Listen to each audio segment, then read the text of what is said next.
supaya jangan, supaya jangan aku berdosa padamu. Maka perkataanmu telah ku taruh dalam hatiku, supaya jangan, supaya jangan aku berdosa padamu.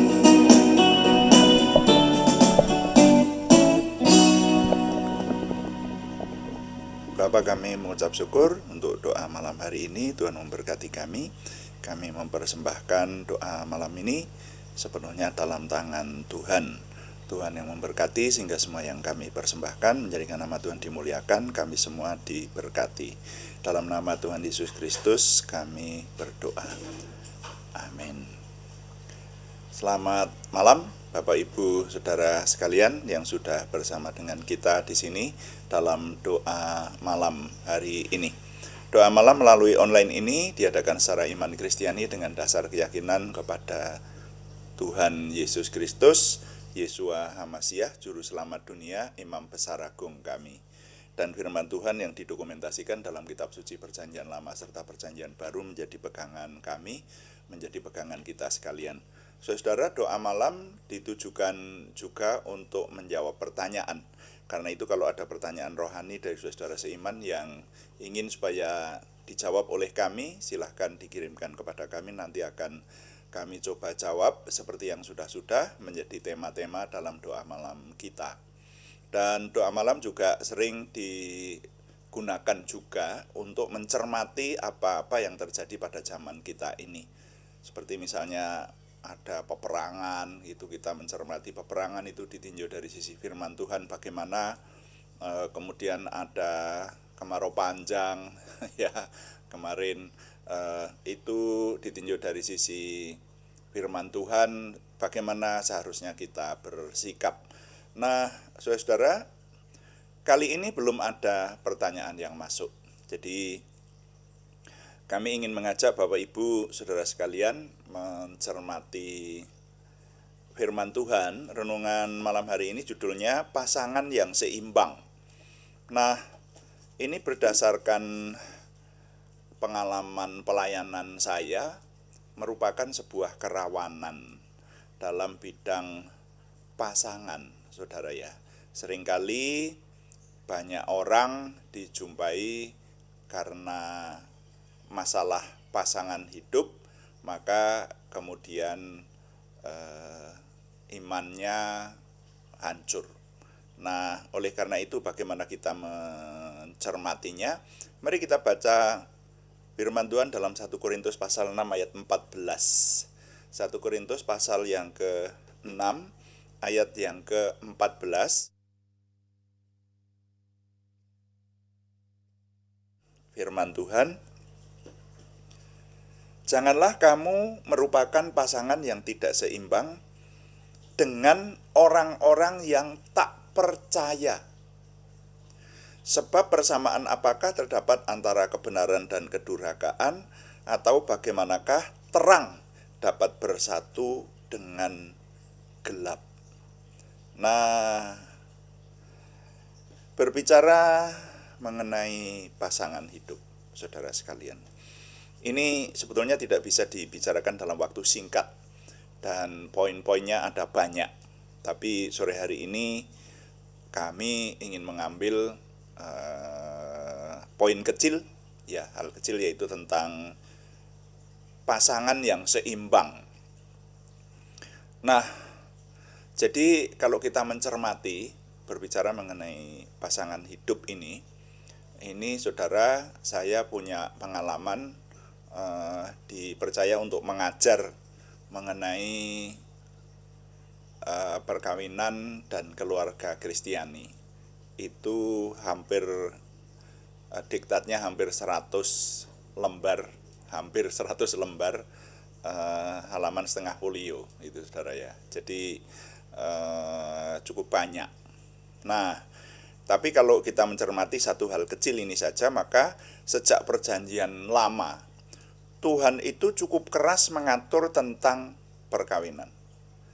Kita yang sudah mempelajari bersama dengan saya tekun melakukan doa pagi di channel kita ini, saudara, kita mencermati ya, soal perkawinan itu Tuhan aturannya cukup keras, cukup ketat seperti itu.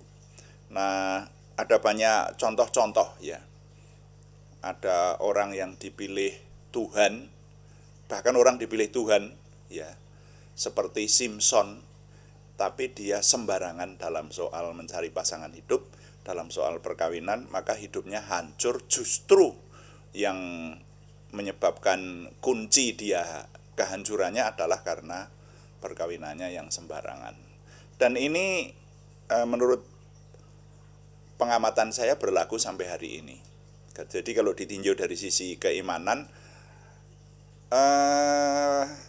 dalam pelayanan saya saja, saya menyaksikan dengan mata kepala sendiri banyak perkawinan yang hancur karena pasangan yang tidak seimbang. Banyak ya, itu benar saudara ya. Dan yang sangat disayangkan adalah begini, orang sebelum menikah atau orang tuanya sebelum pernikahan itu tidak serius memikirkan soal perkawinan itu. Padahal perkawinan kalau sudah berhubungan dengan sisi asmara, nah asmara itu menarik sangat kuat dalam hidup manusia. Bahkan itu dibenarkan oleh firman Tuhan. Cinta itu lebih kuat daripada maut, ya. Nah, sehingga harusnya kita mempersiapkan ini jauh-jauh sebelumnya. Makanya contoh-contoh di perjanjian lama itu harap diingat. Berkali-kali saya sebutkan di Bilangan pasal 25 itu, umat Tuhan menderita kehancuran sampai Tuhan menurunkan tulah. Dalam satu hari tewas 23.000 orang. Kalau di kitab Bilangan 25 malah disebutkan 24.000 orang itu ya. Dalam satu hari tewas 23.000 orang. Itu gara-garanya adalah karena perkawinan yang sembarangan. Nah, oleh karena itu kita yang di perjanjian baru, yang hidup dalam zaman kasih karunia, semestinya kita memperhatikan firman Tuhan. Dalam perjanjian baru tadi dikatakan, janganlah kamu merupakan pasangan yang tidak seimbang dengan orang-orang yang tak percaya. Nah, siapakah orang-orang yang tak percaya? Nah, saudara, kita harus memahami betul bahwa kita sebagai orang beriman itu kita percaya bahwa Tuhan yang kita sembah itu berbeda dengan konsep-konsep yang lain. Di dunia ini ada banyak konsep tentang Tuhan, tetapi Tuhan yang merupakan Tuhan yang maha kuasa, yang tidak terbantah kuasanya, mulai dari sejarahnya, mulai dari hal-hal yang didokumentasikan dalam firman Tuhan di kitab suci, maupun fakta yang ada sampai hari ini, Tuhan yang benar adalah Tuhan yang kita kenal dalam nama Tuhan Yesus Kristus. Nah, dengan demikian semua orang yang tidak percaya Tuhan yang kita kenal dalam nama Tuhan Yesus Kristus itu merupakan yang disebut orang yang tak percaya. Dan jangan menjadi pasangan yang tidak seimbang dengan orang yang tidak percaya. Itu perintah. Begitu perintah itu dilanggar, nah, saudara-saudara, wah, saya melihat banyak sekali ya fakta, mulai dari, kalau kita mencermati mulai dari perjanjian lama, perjanjian baru, sampai kepada perkawinan-perkawinan yang terjadi pada zaman ini ketika berbeda keyakinan, maka minimal banget itu ya yang saya jumpai, perkawinannya tidak bahagia, pasti tidak bahagia ya. Kalau orang benar-benar memiliki keyakinan yang benar di hadapan Tuhan, kecuali kalau keyakinannya goyah uyak gayik seperti itu. Nah, itu sih orang tidak memikirkan soal Tuhan. Keyakinan yang goyah itu orang tidak memikirkan soal yang maha kuasa, dan tidak memikirkan soal ketaatan dan ketidaktaatan, dan seperti itu tidak begitu dipikir. Nah, kalau seperti itu ya sudah, makanya banyak terjadi pasangan yang tidak seimbang, itu gara-garanya adalah karena iman yang tidak handal. Nah, pada akhirnya sekali lagi ini, saya banyak menjumpai bahwa perkawinan yang seperti itu tidak sedikit yang mengalami kehancuran. Nah, gitu. Nah, lalu yang lebih penting bagaimana untuk mengatasi hal itu. Ya, ini dalam renungan yang sangat singkat ini setidaknya saya bisa menyampaikan bahwa harus meningkatkan pendidikan iman kepada diri kita sendiri dan keluarga kita. Terutama orang tua kepada anak-anak. Dan orang tua juga harus punya konsep tentang keselamatan, tentang kebenaran Tuhan, sehingga pikirannya tidak ngambang. Kalau ada orang yang pikirannya ngambang, artinya itu ada orang yang berkata soal perkawinan anak-anak itu urusan anak-anak lah. Nah, seperti itu saya katakan orang yang seperti itu memang imannya sendiri belum mantap, saudara ya. Kalau orang yang meneliti firman Tuhan secara mantap, tentu orang akan sadar bahwa tanggung jawab anak merupakan tanggung jawab orang tuanya. Maka setidaknya didoakan.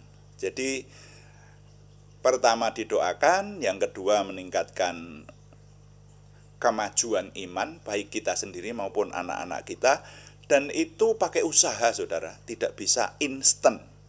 Ya, itu harus diusahakan dengan telaten, tekun, dan sungguh-sungguh.